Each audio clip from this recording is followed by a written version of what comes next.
오늘 저는 코로나 그리스도인이라는 제목으로 하나님의 말씀을 선포하겠습니다.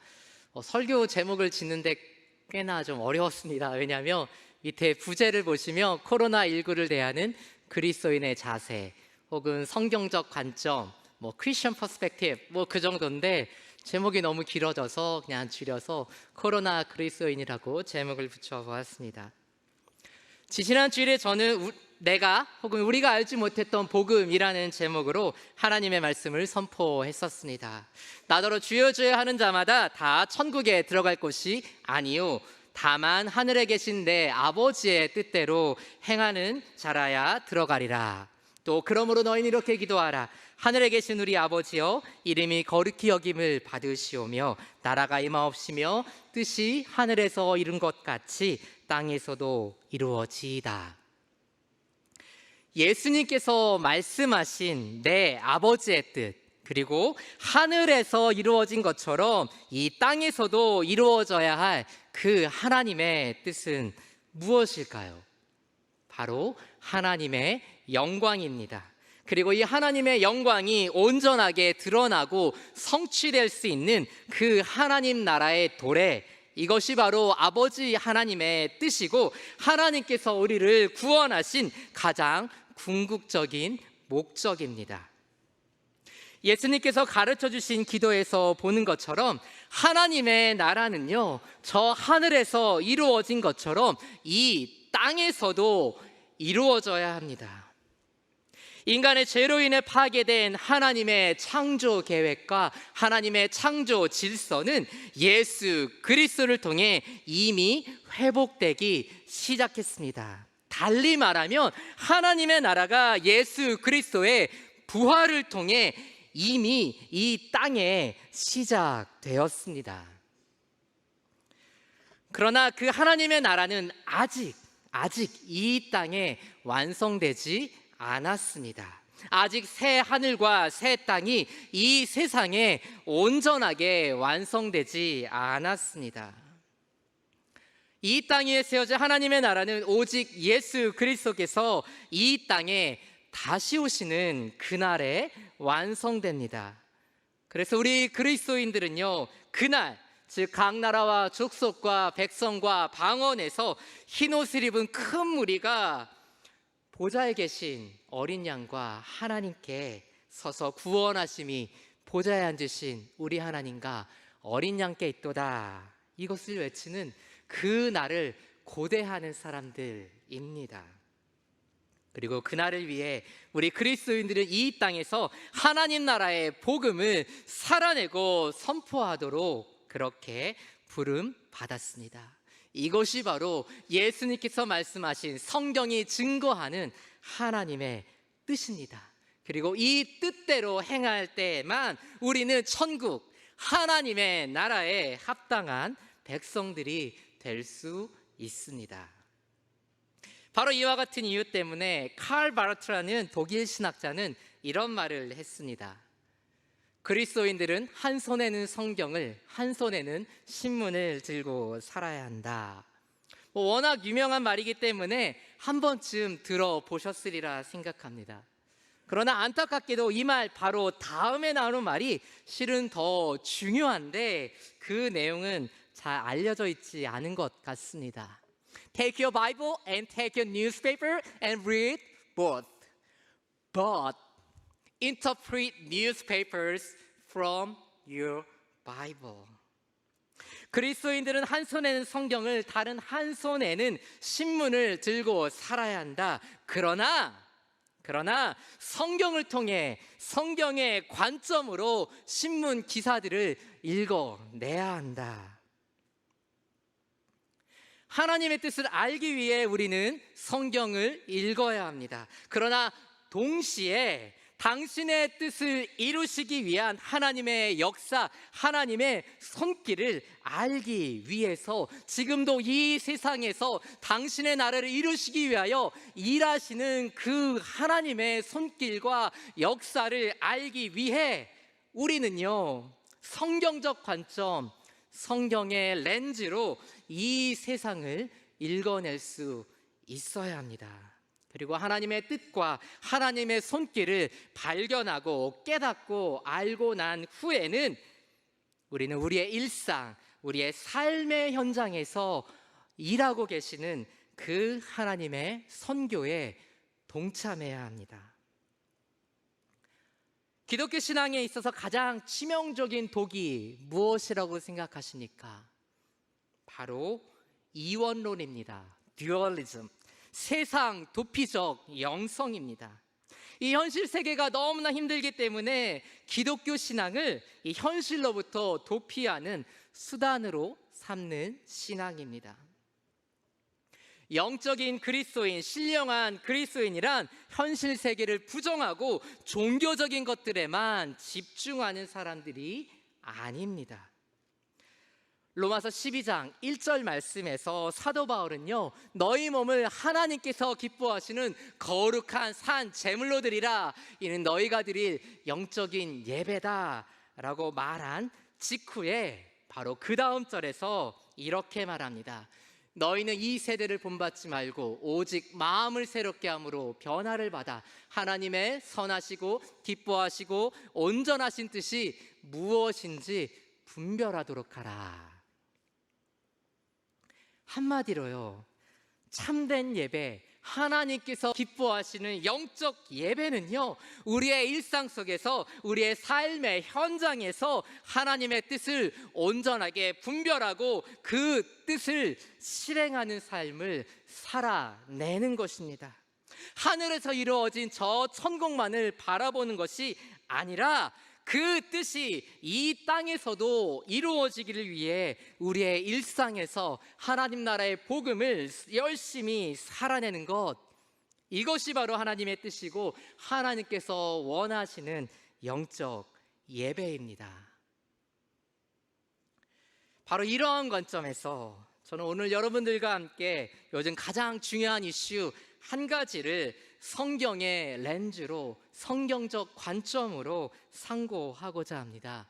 바로 코로나 바이러스입니다. 만약 예수님께서 지금 당장 이곳에 당신의 모습을 보이신다면 정말 따져 묻고 싶을 것 같습니다. 주님, 우리가 지금 다 죽게 되었습니다. 주님께서는 지금 무엇을 하고 계십니까? 어디선가 많이 들어본 매우 익숙하고 친숙한 말입니다. 네, 그렇습니다. 우리만 그런 게 아니었습니다. 하루는 예수님께서 모든 사역들을 다 마치시고 저녁이 되어서 저 갈릴리 바다를 제자들과 함께 건너게 되었습니다. 그런데 갑자기요, 풍랑이 몰려왔습니다. 그 순간 예수님께서는 주무시고 계셨고 제자들은 베테랑 어부답게 폭풍을 뚫고 저 건너편으로 이르기 위해 죽을 힘을 다하고 있었습니다. 그런데 아무리 노력해도 자신들의 힘으로는 도무지 그 위기 상황을 해결할 수 없었습니다. 제자들은 어쩔 수 없이 주무시던 예수님을 깨우면서 도움을 청했습니다. 예수님께서 바람과 물결을 꾸짖으시다 풍랑에 일던 호수는 곧바로 잠잠해졌습니다.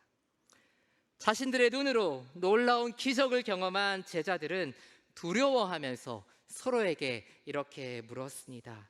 그가 누구이기에 바람과 바다도 순종하는가? 그분은 바로 육신을 입고 이 땅에 오신 창조주 하나님이셨습니다. 시편 89편 9절입니다.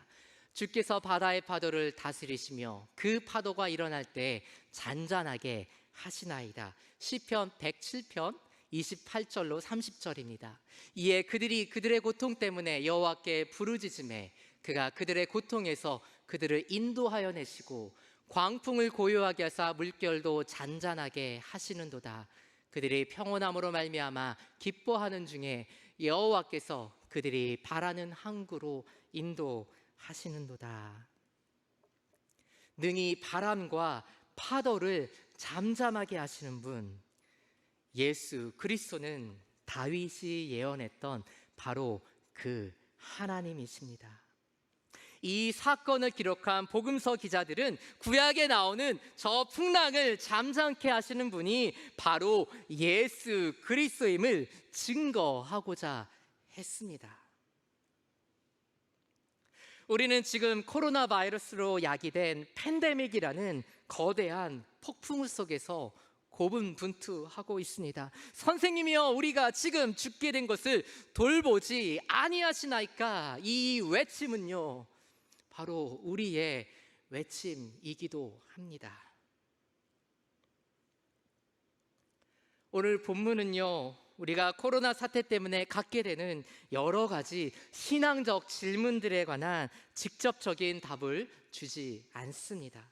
그러나 오늘 본문의 사건과 코로나 사태는 인간의 힘으로는 제어할 수 없는 위기 상황이라는 공통 분모를 가지고 있습니다. 따라서 오늘 말씀을 통해 코로나 사태에 관한 하나님의 관점에 대해 함께 상고해 보기 원합니다. 첫째, 코로나 바이러스는 하나님의 심판이 아닙니다. 오늘 본문 마가복음 4장 35절 말씀을 보시면 예수님께서 제자들을 향해 이렇게 말씀하십니다. 같이 읽을까요? 시작.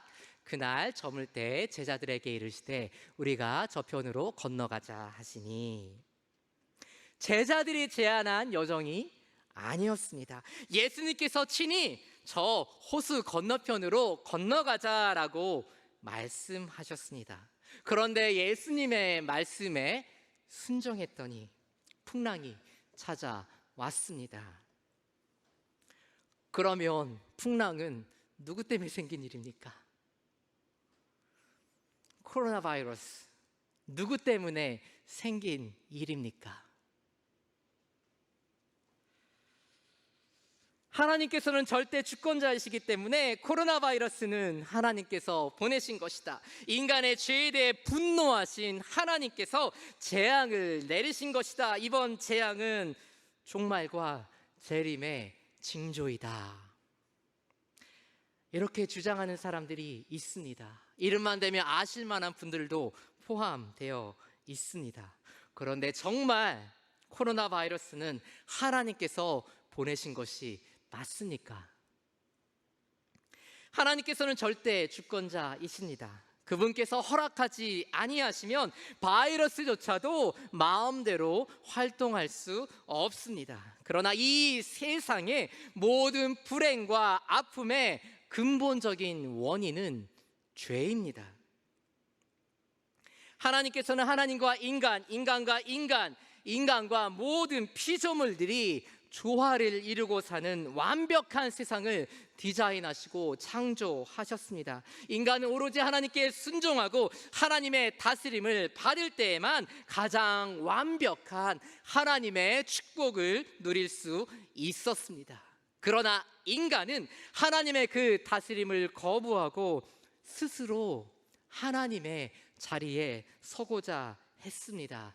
S-I-N I-centeredness, 나 중심성이 바로 죄의 본질이고, 바로 이것 때문에 이 세상에 불행이 들어왔습니다. 세계화를 촉진해온 인간의 오만, 천연자원의 무분별한 남용, 약자들을 향한 착취, 바로 이와 같은 나 중심성 때문에 바이러스가 세계적으로 창궐하게 되었습니다. 따라서 코로나 바이러스는 인간의 죄의 결과일 뿐입니다. 그러나 그럼에도 불구하고 코로나 바이러스는 하나님께서 인간들에게 죄의 대가를 혹독하게 치르게 하시는 심판의 도구가 아닙니다. 물론 하나님께서 재앙을 통해 당신의 심판을 내리신 경우가 있었습니다. 노아의 홍수가 바로 그 예입니다. 그러나 노아의 홍수 때조차도 하나님께서는 이런 약속을 주셨습니다. 창세기 8장 21절입니다. 여호와께서 그 향기를 받으시고 그 중심에 이르시되 내가 다시는 사람으로 말미암아 땅을 저주하지 아니하리니 이는 사람의 마음이 계획하는 바가 어려서부터 악함이라. 내가 전에 행한 것 같이 모든 생물을 다시 멸하지 아니하리니. 하나님께서는요, 다시라는 단어를 두 번이나 반복하시면서 모든 피조물들을 멸망시킬 심판을 다시 내리시지 않겠다 스스로에게 다짐하셨습니다. 그런데 하나님께서 당신 스스로에게 그렇게 다짐하신 이유가 매우 재미있습니다. 창세기 8장 21절을 제가 다시 풀어서 패러프레이즈 해서 한번 읽어보겠습니다. 내가 다시는 사람이 악하다는 이유로 땅을 저주하지 않겠다. 왜냐하면 사람은 어릴 때부터 그 마음의 생각이 악하기 때문이다. 아무리 이 땅에 죄가 가득할지라도 이토록 처참하게 모든 생명을 파멸에 이르게 하는 일이 다시는 없게 하겠다. 하나님께서 홍수로 이 땅을 멸하시고 심판하셨던 바로 그 심판의 사유가 홍수 이후에는요, 다시는 내가 이 땅을 멸하지 않겠다라는 심판 유예의 근거가 되었습니다. 그리고 창세기 9장 11절에서 하나님께서는 당신 스스로에게 다짐하신 그 다짐을 노아에게 언약, 약속으로 주셨습니다. 내가 너희와 언약을 세우리니 다시는 모든 생물을 홍수로 멸하지 아니할 것이라. 땅을 멸할 홍수가 다시 있지 아니하리라. 그리고 이 언약의 증거로 하나님께서는 무지개를 보여주셨습니다. 하나님께서는 왜 하필 무지개를, 많고 많은 것들 중에 무지개를 언약의 증표로 주셨을까요? 두 가지 이유 때문입니다. 첫 번째, 인간이 느끼게 될 두려움을 아셨기 때문입니다. 무슨 말이냐 하면 노아의 홍수 이전에는요, 하늘에서 내리는 비라는 것이 없었습니다. 창세기를 자세히 보면 지면으로부터 수분이 올라왔다고 말합니다. 인류가 처음으로 비라는 것, 하늘에서 물이 떨어지는 것을 경험한 것은 노아의 홍수가 처음이었습니다. 따라서 하늘에서 비가 또다시 내리게 되면 사람들은 또다시 하나님의 홍수 심판이 내리는 것은 아닐까 하고 두려워할 수밖에 없었습니다. 그래서 하나님께서는요, 혹 하늘에서 비가 내려도 내가 너희를 멸하지 않을 거야 라는 그 약속을 확인시켜 주시고 안심시켜 주시기 위해서 무지개를 언약의 증표로 주셨습니다. 그리고 두 번째, 무지개가 주는 상징적 혹은 신학적 의미 때문입니다. 히브리어에는요, 이 무지개, 레인보우를 뜻하는 단어가 없습니다. 그래서 이 성경을 기록했던 분들이 이 무지개라는 단어를 사용하기 위해서 전쟁용 활, 이 보우 있죠? 이 케셰트라는 히브리어 단어를, 무지개라는 뜻을 사용하는 이 케셰트라는 단어를 레인보우의 무지개에 사용했습니다. 그런데 자세히 보시면 저 무지개, 레인보우의 모양이 어떻게 되어 있습니까? 하늘을 향해 활 시위를 당기게끔 되어 있습니다. 따라서 언약의 증표로 무지개를 주신 하나님의 의도는요, 이렇게 읽을 수 있습니다. 나는 너희들이 계속해서 죄를 짓게 될 것을 잘 알고 있다. 그러나 그럼에도 불구하고 내가 다시는 너희를 그렇게 심판하지 않을 것이다. 나는 저 심판의 활 시위를 너희에게로 돌리지 않고 나에게로 돌릴 것이다.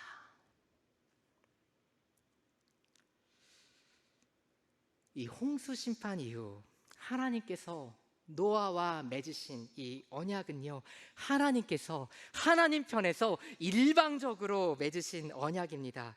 그리고 이 언약은 바로 예수 그리스도를 통해 성취되었습니다. 하나님께서는 인간의 죄에 대한 심판을 우리에게로 돌리지 아니하시고 당신에게로 돌리셨습니다.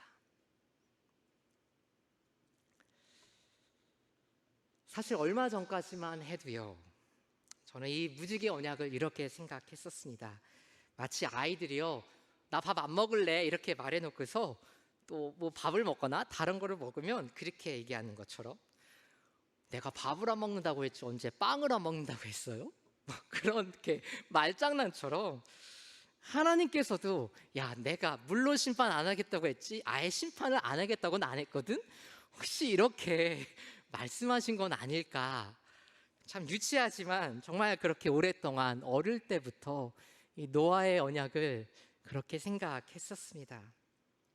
저는 정말 그렇게 하나님을 오랫동안 오해하고 있었습니다. 그러나 결코 그렇지 않습니다. 다시는 물이 모든 육체를 멸하는 홍수가 되지 아니할지라 하신 이 하나님의 약속은요, 인간의 제약된 근본적인 본성에도 불구하고 당신의 피조물들을 계속해서 보존하시겠다는 약속입니다. 질병으로 인해 고통받는 것, 이것은 아담으로부터 시작된 원죄의 결과입니다. 그러나 그렇다고 해서 여러 가지 모양으로 고통받고 있는 모든 개개인들이 전부 다 하나님의 심판을 받고 있는 것이다, 우리는 이렇게 단정해서 말할 수 없습니다.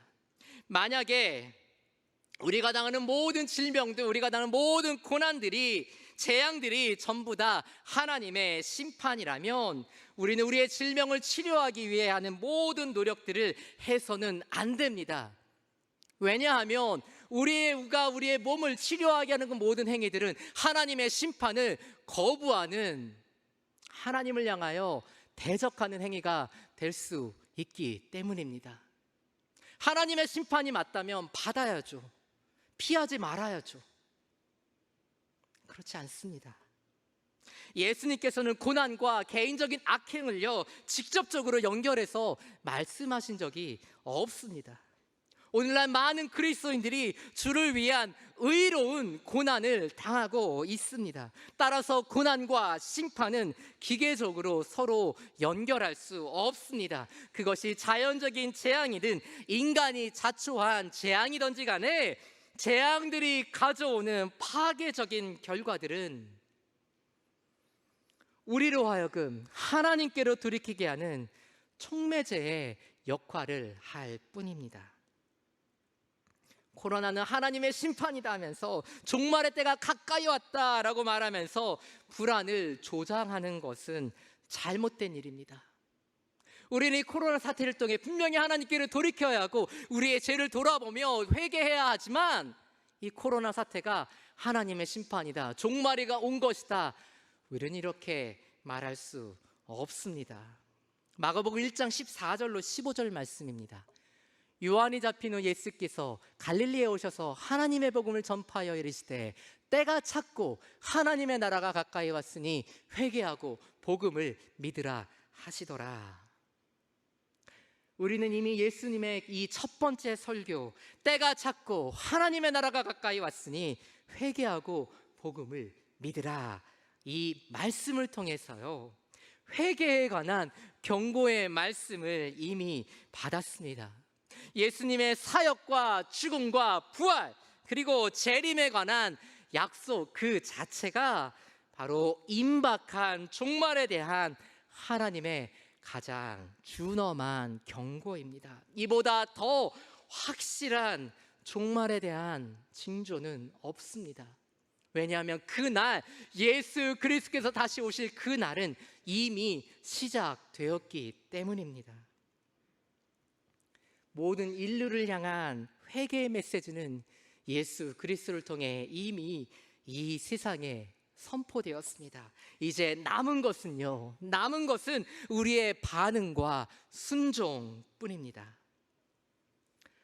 이번 코로나 사태를 통해 우리는 우리 자신을 돌아볼 뿐만 아니라 하나님의 통치를 받아들이고 하나님께로 돌이키라는 이 하나님의 외침을 겸허하게 수용해야 합니다.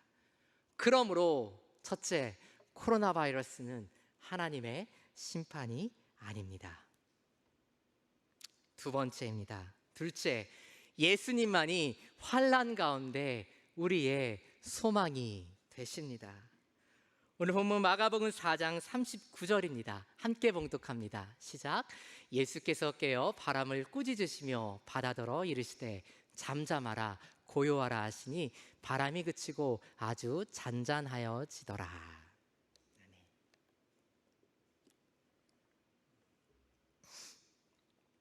이 배 안에 주무시던 예수님께서는 제자들을요 무방비로 방치해 두시지 않았습니다. 다만 그들의 믿음을 시험하시고자 잠시 모른 척 하셨을 뿐입니다.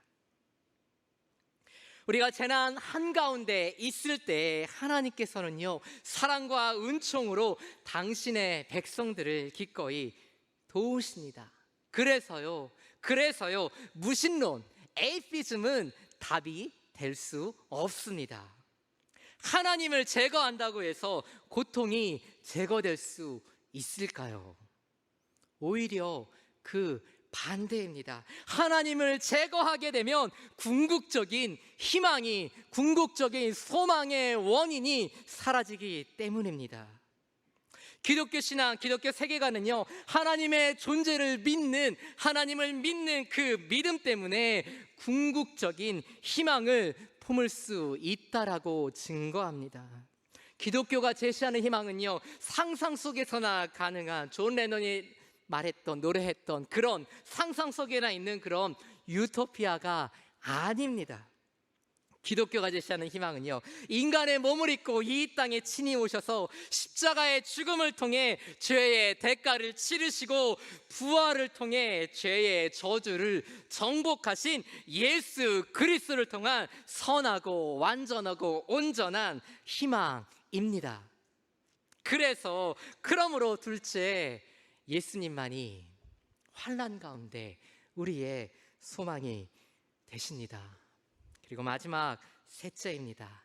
환난 가운데 있을 때 우리는 복음의 빛을 밝게 비춰야 합니다. 오늘 보면 마가복음 4장 41절입니다. 같이 봉독합니다. 시작. 그들이 심히 두려워하여 서로 말하되 그가 누구에게 바람과 바다도 순종하는가 하였더라. 제자들은요 아직 예수님께서 어떠한 분이신지를 잘 알지 못했습니다. 그래서 그들은 그가 누구이시기에 바람과 바다도 순종하는가 라고 놀라워했습니다. 예수님, 그분은 누구이십니까? 하늘과 땅의 모든 권세를 가지신 만왕의 왕이십니다. 그래서 바람과 바다는요 예수님의 그 명령에, 창조주이신 그 하나님의 명령에 순종하고 순복할 수밖에 없었습니다.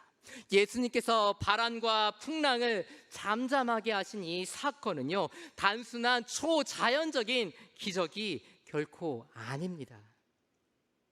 이것은요 새 하늘과 새 땅, 에덴의 모든 창조 질서를 회복하시기 위해 하나님의 나라를 이 땅으로 가져오신 그 예수 그리스도의 왕권을 보여주는 우주적 사건입니다. 예수님께서 말씀하셨던, 이사야에 예언되어 있던 그 하나님의 나라가 드디어 나를 통하여 이 땅에 왔다 하는 것을 직접적으로 보여주신, 온 우주에 선포하신 사건이었습니다. 따라서 예수 그리스도 안에만 소망이 있고 예수 그리스도를 통해 이미 이 땅에 하나님의 나라가 시작되었음을 고백하는 교회 공동체와 그리스도인들의 사명은 너무나 명백합니다. 우리 그리스도인들은요 창조 세계를 회복해 나아가시는 그 하나님의 거대한 사역, 하나님의 나라를 위한 하나님의 선교에 동참해야 합니다. 로마서 8장 22절입니다. 같이 봉독합니다. 시작. 피조물이다 이제까지 함께 탄식하며 함께 고통을 겪고 있는 것을 우리가 아느니라. 지금 온 세상이, 모든 피조물이 우리와 함께 탄식하며 울고 있습니다. 그리고 모든 피조물들이 메시아가 다시 오시기를 고대하고 있습니다. 우리 인간은 왜 이렇게 슬퍼할 수밖에 없고 모든 피조물들은 어찌하여 이렇게 탄식할 수밖에 없을까요? 죄의 형벌과 저주 아래에 있는 인류와 모든 피조물들은요, 스스로 자기 자신을 구원할 수 없기 때문입니다. 그래서 인간을 비롯한 모든 피조물은 탄식할 수밖에 없습니다.